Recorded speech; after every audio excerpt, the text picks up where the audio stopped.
Нарекувајќи ја Македонија мила и пријателска северна земја, грчкиот шеф на дипломатијата Никос Кодзијас изрази поддршка за евроатланскиот пат на Македонија и охрабрување за решавање на заедничките проблеми со Грција. По средбата со неговиот домаќин Никола Димитров, Кодзијас подвлече дека се радува што земјава ја надминала политичката криза и додаде дека во интерес на Грција е таа да биде стабилна.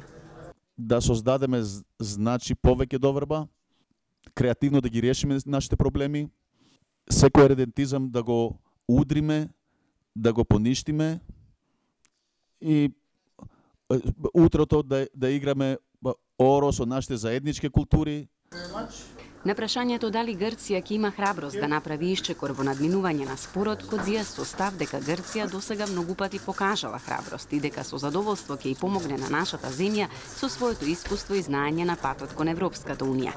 Во однос на НАТО интеграцијата рече дека земјава ќе стане членка доколку ги реализира одлуките од самитот во Букурешт. Министерот Димитров посочи дека на средбата немало ништо конкретно околу спорот за името, но дека разговарале за тоа како ќе се одвива процесот и кои се модалитетите, како и за тоа како секоја страна го перцепира овој процес.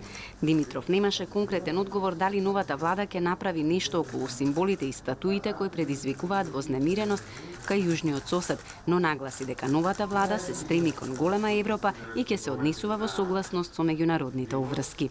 Ние не сме среќни кога нечии големи мапи навлегуваат во територијата на Република Македонија, така се разбираме дека и Грција не е среќна кога ние или некој мафта со големи мапи. Мислам дека е 2017 година.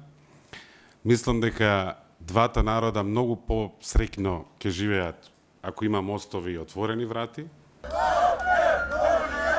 Инаку за време на разговорите на двајцата министри, пред зградата на ресорното министерство се одржа мирен протест на организациите Македонски манифест и Светски македонски конгрес, кои бараат цврсто да се постави црвената линија во спорот за името.